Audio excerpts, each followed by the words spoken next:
আসসালামু আলাইকুম। আমি শাকিল। প্রতিদিনের মতোই শুরু হলো দিনটা, কিন্তু আজকের যাত্রাটা একটু অন্যরকম। এ শুধু কাজ নয়, এ যেন নিজের মাটির প্রতি এক দায়বদ্ধতা। প্রথমে ব্যাংকের কাজ, অর্থ লেনদেন, এসবের হিসাব না মিললে যেন জীবনের বড় একটা হিসাব মিলে না। কিন্তু মনটা পড়ে আছে তিস্তা নদীর তীরে। তিস্তা আমার শৈশবের বন্ধু, এখন উত্তর কোটি মানুষের দুঃখের প্রতীক। বুড়িহাট পেরোলেই মনটা যেন টানে। চোখের সামনে ভেসে উঠল মহিপুর তিস্তা সেতু।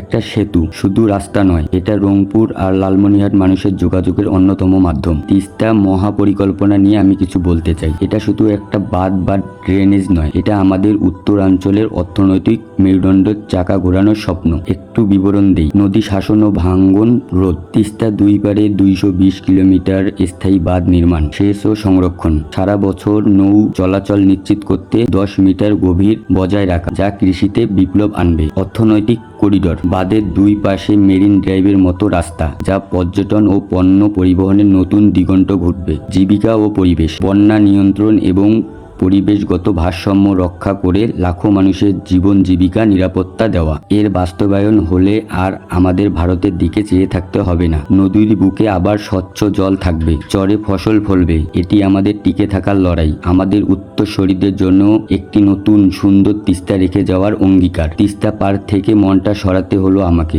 যেতে হবে কালীগঞ্জ পেরিয়ে মোগলহাট, সেখানে আমার কাজ। তিস্তা যেমন আমাদের আন্তর্জাতিক সমস্যা, মোগলহাটের মতো সীমান্তের কাজেও তেমনি দেশের অর্থনৈতিক সঙ্গে জড়ানো। একদিনের পরিশ্রম, কিন্তু এর পিছনে আছে আমাদের দেশ, আমার অঞ্চলের কোটি মানুষের স্বপ্ন। তিস্তা মহাপরিকল্পনা যেন সেই স্বপ্নের বীজ, যা একদিন বিশাল বৃক্ষ হয়ে আমাদের ছায়া দিবে। সেই দিনের অপেক্ষায়। তিস্তা শুধু নদী নয়, উত্তর জনপদের স্বপ্ন, যা আমাদের সবার মনের প্রাণের দাবি। মাননীয় উপদেষ্টাকে বলতে চাই, তিনি যেন আমাদের এই মহাপরিকল্পনা বার্তা তাড়াতাড়ি নির্মাণ কাজ শুরু করে। এই বলে আমার ভিডিও শেষ করছি। দেখা হবে পরের কোনো ভিডিওতে। সবাই ভালো থাকবেন। আল্লাহ হাফেজ।